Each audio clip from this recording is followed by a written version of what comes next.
오늘은 추수감사 주일이죠. 정확히 말하면 이 추수감사절은 성경에서 레위기에 보면 장막절과 맥추감사절에서 유래한 그러한 절기입니다.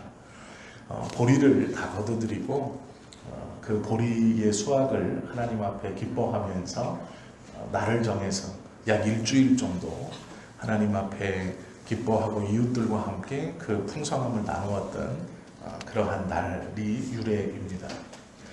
이것이 정식으로 11월 넷째 주에 추수감사절이라고 제정된 것은 1864년 아브라함 링컨이 미국에서 대통령이 되었을 때 이 11월 넷째 주를 추수감사절이라고 공표했고 미국은 이날을 공식적으로 국가기념일로 지정했습니다. 그리고 쉬는 날이 되었고 우리가 어려서부터 만화책에서나 또 여러 영화 같은 데서 보았던 칠면조를 온 가족들과 이웃들을 초청해서 먹는 그런 날이죠. 원래 이 맥주감사절과 장막절에서 유래한 이 추수감사절은 1620년 영국에서 신앙의 자유를 쫓아서 메이플라워를 타고 미국 대륙을 향해 갔던 청교도들이 1621년에 인디언들을 초청해 놓고 그들이 주었던 곡식 종자들을 땅에 심고 그 수확, 옥수수와 감자, 고추, 파 이런 것들을 수확하고 또 인디언들이 잡아다 준 사슴들 그리고 칠면조를 앞에 놓고 그것들을 요리해서 인디언들을 초청해서 하나님께 감사하면서 그들과 저녁 식사를 함께 했던 그것에 유래한 것이 이 추수감사절입니다. 추수감사절이 되면 오늘 이 본문과 하박국서의 말씀을 많이 보지요. 오늘 이 본문은 10명의 문둥병자가 예수님을 만나서 문둥병을 고친다라는 이야기입니다.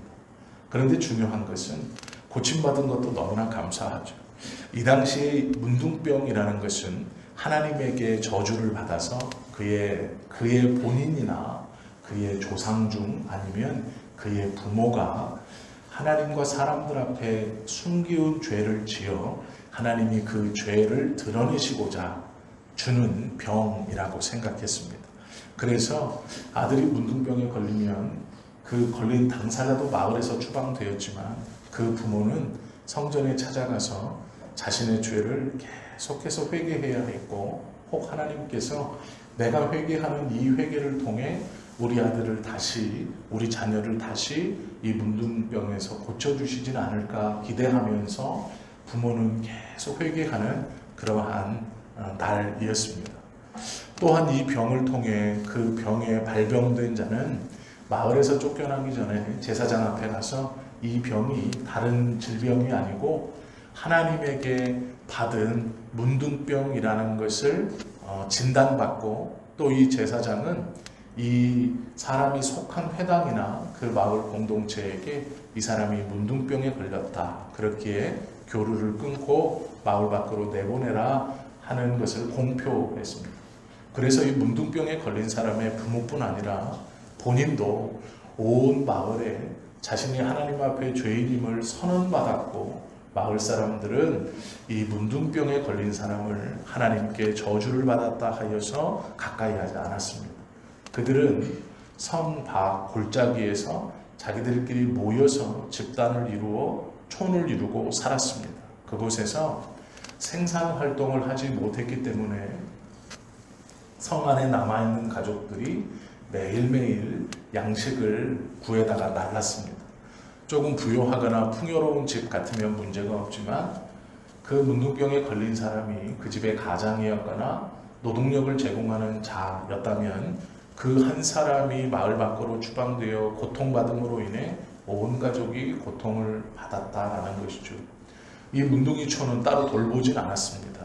오로지 가족들이 가져다 주는 것으로 또 그들이 식량을 구하기 위해서 우리로 말하면 먹고 버린 음식이나 동정과 동냥을 하기 위해서 마을 어귀나 성 어귀를 돌아다니면서 구걸을 하고 또 이 문둥이들에게 음식을 남겨주는 그런 선한 일을 하는 몇몇 사람들의 그 음식을 걷어가며 아침 저녁으로 그것으로 끼니를 해결하는 것이 이들의 삶이었습니다. 저희들이 생각하는 것보다 비참하고 어렵고 힘들죠. 마을에서 추방되는 것, 자기네 생활권에서 추방되는 것도 힘들지만 더 큰 문제는 이 문둥병이 모든 사람들, 자신도 그렇고 남도 하나님의 저주를 받아 이렇게 되었다라고 여기는 것에 있습니다. 하나님께 저주를 받는다는 것은 이 땅에서의 삶이 고통스러울 뿐 아니라 하나님의 나라에도 들어가지 못한다는, 완전히 자기는 하나님께 버림받아 이제 내세에서나 이 땅에서 어떠한 소망감도 가질 수 없는 사람이 되었다라고 진단되어지는 것이 가장 힘들었을 것입니다. 오늘 본문에 보시면 마을 밖으로 나갔을 때 예수님을 쫓아옵니다. 어느 한 동네에 들어가니 10명의 문둥이가 예수님을 보았습니다. 본 것뿐만 아니라 마을과 마을 사이의 길로 나아갔을 때 이들이 감히 10명이나 되었기 때문에 마을 안으로 들어오지 못하고 마을과 마을 사이를 지나시는 그 길에 그리스도 예수님을 만났습니다. 그들이 만났을 때 그들은 소리 높여 부르짖죠. 예수 선생님이요. 참 놀랍게 부릅니다. 예수님은 지금 제자들을 거느리고 많은 사람들을 거느리고 하나님의 나라와 구원의 복음을 전하는 사람입니다. 사람들은 그를 때로 랍비라고도 불렀습니다. 그리고 때로 어떤 이는 이 예수님을 선지자라고도 생각했습니다. 어떤 이는 이가 정말로 하나님의 아들인가 라고 궁금해했고, 또 어떤 이는 이 예수를 놀라운 일을 행하는 신비로운 사람이라고 생각했습니다. 그때에 공통적으로 불려지는 호칭은 주님입니다.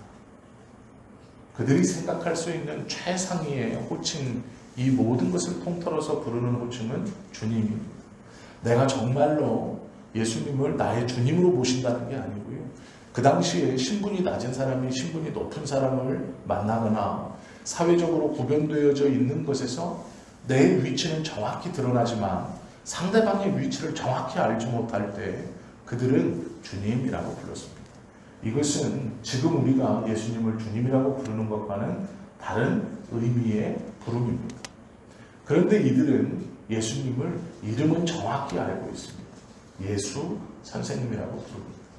이 본문에 보면 이 부름, 예수를 큰 소리로 부른 이 사람은 유대인이 아닙니다. 즉 이스라엘 사람이 아닙니다. 더 정확히 말하면 예루살렘 성내에 살았던 사람이 아닙니다.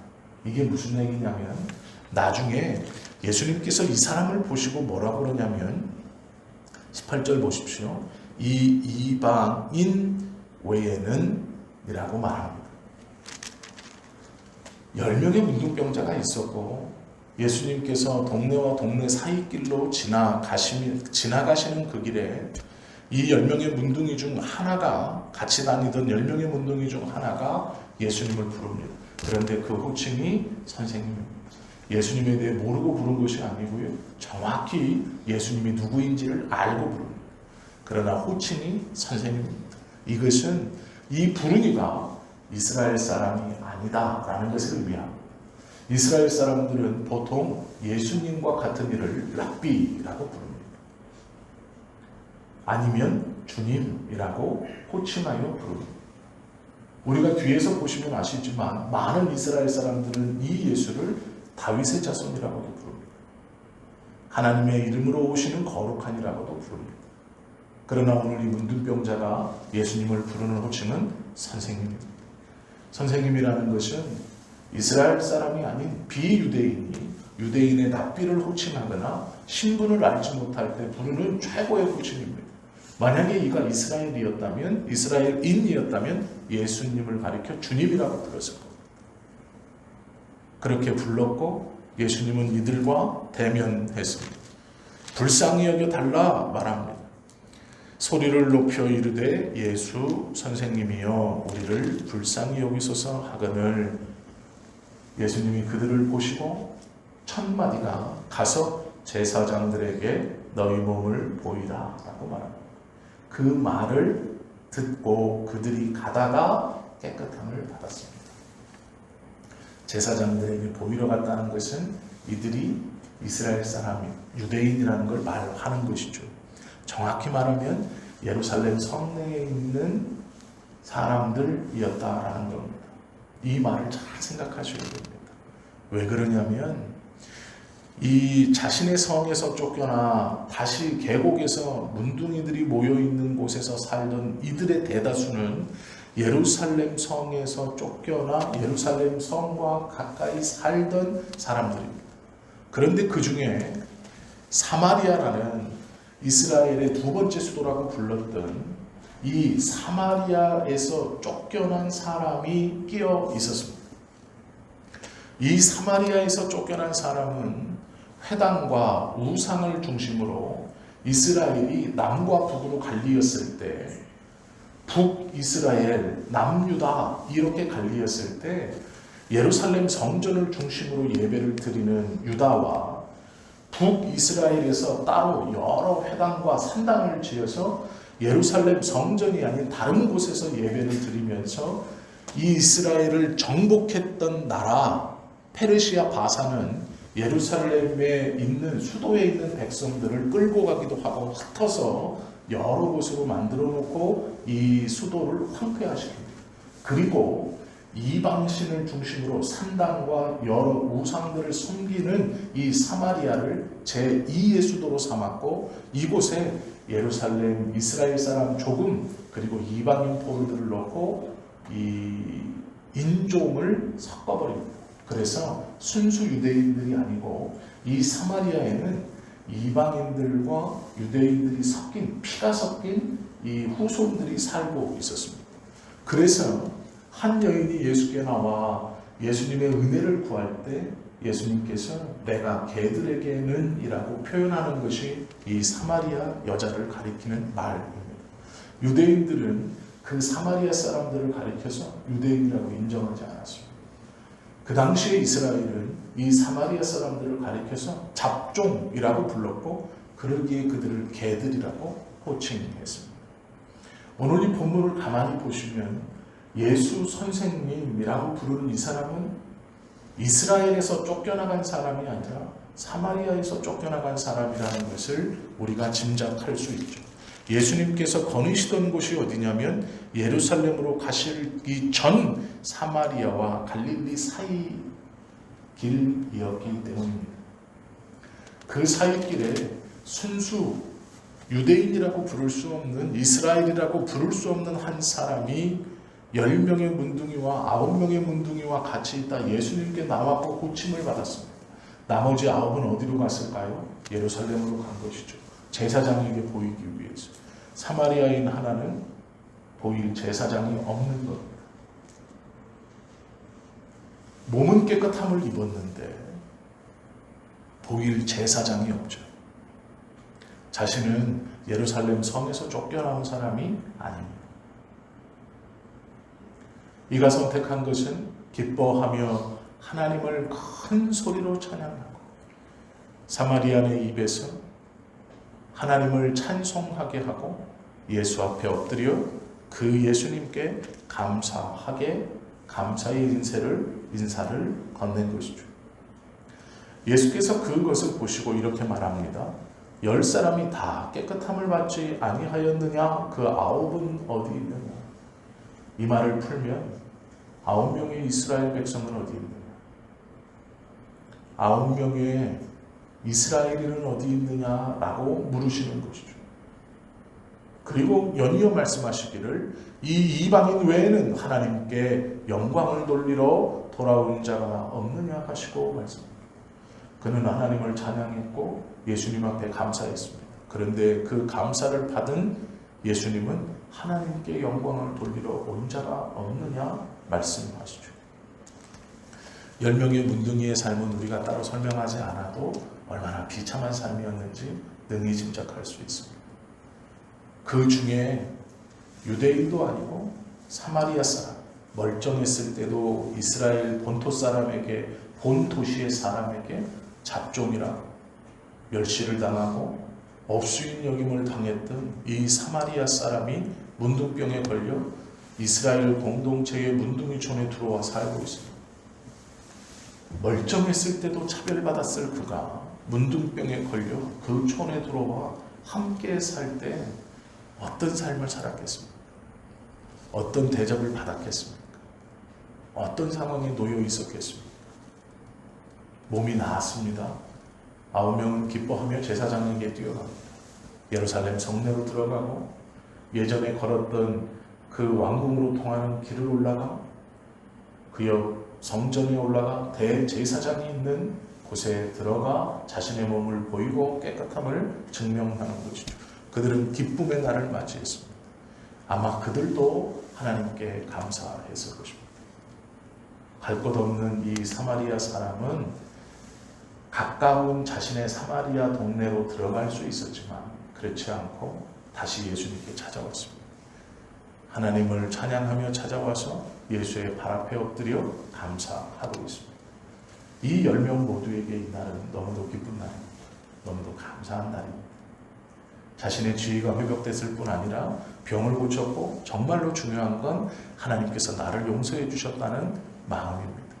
그 선언은 이제 내가 이 땅에서도 고통이 끝났고 내 육신의 몸이 죽은 뒤 저 하나님의 나라에 들어갈 수 있다는 이 희망을 가진 것이기 때문에 10사람 모두에게 너무나 기쁘고 즐겁고 행복한 날입니다. 그런데 문제는 이 한 사람입니다. 사마리아 사람 이 한 사람. 이방인인 이 한 사람은 제사장에게 보일 수도 없어 예수님에게 돌아와 보입니다. 왜요? 자기가 알고 있는 가장 높은 사람입니다. 자기가 알고 있는 하나님과 관련된 가장 높고 가장 가까운 사람입니다. 그러기에 주님께 나와 몸을 보입니다. 그런데 놀라운 일을 하나 더 경험합니다. 10명 모든 문둥이에게 이 날은 정말로 기쁜 날이지만 예수님 앞에 다시 찾아온 이 한 사람에게 예수님은 한 말씀을 더 하시죠. 그에게 이르시되 일어나 가라. 예루살렘으로 가라는 얘기가 아니고요. 사마리아로 가라는 얘기예요. 너의 집으로 일어나 가라. 그리고 이 말이 중요한 거죠. 내 믿음이 너를 구원하였느니라. 문둥병이 나아서 육신의 구원을 받은 것뿐 아니라 이 감사의 행위를 통해서 너의 믿음이 너를 구원하였다. 이 말을 잘 묵상해 보시고 깊이 되새겨야 합니다. 9명의 사람은 자신이 알고 있는 하나님과 가장 가까운 사람. 그 사람이 제사장입니다. 선조들은 그렇게 가르쳤고 율법도 그렇게 말하고 있습니다. 또한 예수님도 제사장에게 가서 너희 몸을 보이라 말했습니다. 그들은 자기들이 어려서 배웠던 대로 자기들이 추방당했던 그 역순을 쫓아서 기쁨으로 제사장에게 달려갔습니다. 그러나 한 사람은 그런 경험이 없습니다. 하나님과 가장 가까운 사람이 누구인지 모릅니다. 자신이 누구에게 가서 하나님의 용서를 받았다고 이야기해야 하는지, 누구에게 가서 나의 깨끗함을 증명해달라고 이야기해야 하는지 알지 못하는 이 한 사람입니다. 기쁜 날이긴 하지만 자기가 어느 곳에 가서 이 기쁜 날 자신의 신분이 회복되었다고 인정받아야 하는지를 알지 못하는 이방인이었습니다. 그가 다시 예수께 온 것이죠. 자기가 알고 있는 하나님과 가장 가까운 사람이 예수님이었습니다. 그가 알고 있는 하나님 앞에서 내 신분이 회복됐다라고 인정해 줄 사람이 예수님이었다라는 것이죠. 평생을 사마리아 사람이라고 무시받고 살았고 질병을 통해서 그 공동체 내에서도 어떠한 무시를 받으며 살아왔는지 우리가 충분히 능히 짐작할 수 있는 이 사람이 예수님을 만났고 병고침을 받았습니다. 너무도 기쁘고 좋은 날이죠. 그리고 그날 다시 예수님을 찾아와 예수님께 감사드립니다. 어쩌면 이것이 예수님께서 기뻐하시고 예수님께서 원하시는 진짜 감사일지도 모릅니다. 그리고 그에게 내 믿음이 너를 구원하였다라고 말합니다. 여기서 말하는 믿음은 하나님과 가장 가까운 사람이라는 의미입니다. 그 사람이 누구인가? 9명의 유대인이 제사장의 하나님과 가장 가까운 사람이고 하나님의 용서를 선언할 사람이라는 생각과 그 상식대로 그 제사장에게 뛰어갔지만 이방인인 이 한 사람은 하나님 앞에 내 죄가 용서받았다는 것을 누가 선언해 줄 것인가?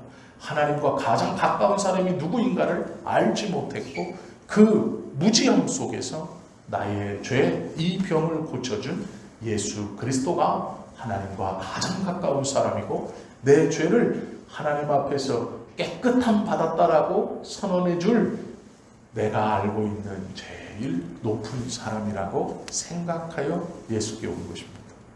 그것을 믿음이라고 보는 것이죠. 우리가 하나님 앞에 은혜를 경험하고 은혜를 구하고 하나님의 고치심과 어떠한 은혜를 받을 수 있습니다. 그것은 화려한 교회가 우리에게 그 은혜를 준 것이 아니고 어떤 목사가 우리에게 그 은혜를 준 것도 아닙니다. 오로지 예수님께서 우리에게 그 은혜를 허락해 주신 것이죠. 추수감사절은 많은 것을 내가 거두었다고 감사하는 날이 절대로 아닙니다. 감사라는 것은 무엇인가 나에게 있어야, 내가 뭔가 거둔 게 있고 손에 쥐인 게 있어야 감사를 드린다. 이건 세상 사람들의 기준입니다. 세상 사람들이 우리에게 고맙다고 감사하다고 할 때가 언제입니까? 무엇을 주었을 때입니다. 우리를 통하여 무엇을 얻었을 때입니다. 자신들이 이익을 받았을 때입니다. 그런데 이걸 하나님 앞에 그대로 가지고 가면 큰 잘못을 저지르는 겁니다. 왜요? 무엇을 가져서 하는 감사는 내가 무엇을 가진 것이 없다고 생각할 때 그 감사는 없어집니다. 내가 무엇을 쥐고 있어야 감사하는 사람은 쥐고 있는 것이 없어지면 감사할 것도 없는 것이죠. 하나님께서 우리에게 주신 것이 꼭 다 눈에 보이는 것만은 아닙니다. 제가 일주일 동안 얼마나 많은 사건 사고가 있었는지 일부러 어제 한번 찾아봤습니다. 어디에선 불이 났고 어디에선 교통사고로 사람이 죽었다 그러고 10살짜리 아이가 돌멩이를 던졌는데 그 밑에 지나가던 70대 노인이 그 돌을 맞고 돌아가시는 일도 있었습니다. 세상은 이런 세상입니다. 아직도 전쟁은 여기저기서 벌어지고 있습니다. 평화로운 세상이 아닙니다. 내가 그저 내 삶에 익숙해져서 이 세상 괜찮지? 라고 생각하는 이 세상이 사실은 괜찮지 않은 세상입니다. 길을 가다가 돌을 맞고 죽을 수도 있는 세상입니다. 다리를 건너다가 갇혀서 죽기도 하고요. 건물에 들어갔다가 무너지기도 합니다. 밥을 먹으러 들어갔다가 붕괴되기도 합니다. 그것이 우리가 사는 세상입니다. 조건으로 하나님께 감사드리는 삶이에요. 그 조건이 없어졌을 때 하나님 앞에 불평과 불만을 하게 된다는 것을 우리가 기억해야 합니다. 하나님께서 이 10명의 문둥이에게 베푸셨던 은혜가 우리에게 있을 겁니다. 그러면 우리는 누구를 찾아야 됩니까?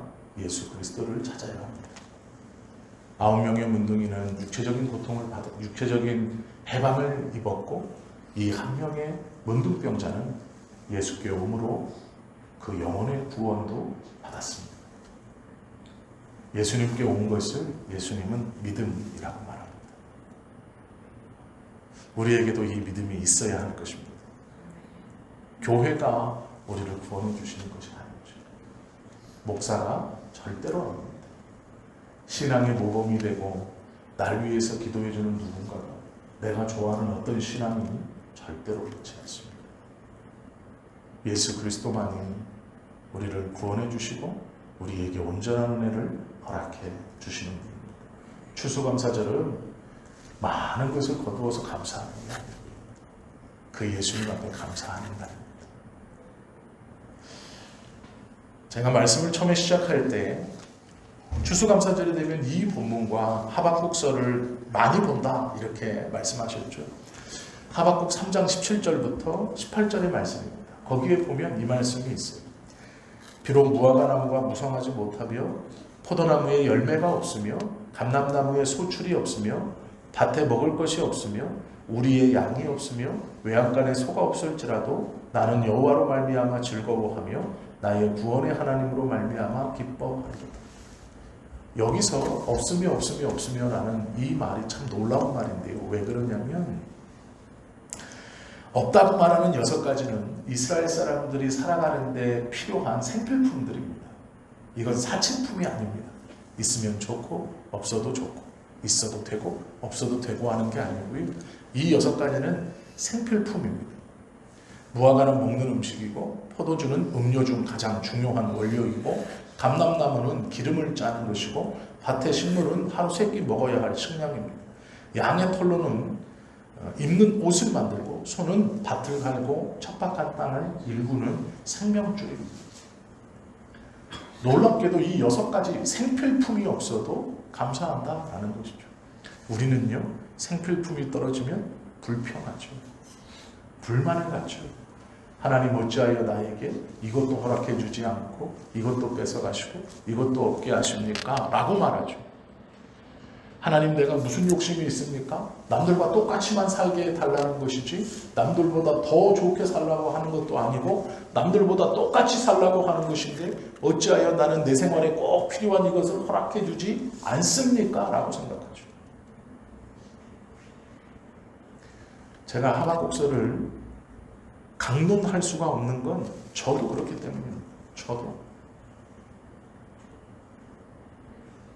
추수감사절에서 이 10명의 문둥이 제가 이것만을 설교할 수밖에 없는 이유가 하박국서 13장을 설교하기에는 저도 하나님 앞에 생필품이 없을 때 감사할 줄 모르고 불평을 갖고 원망을 하고 불만을 갖고 있기 때문에 그렇습니다.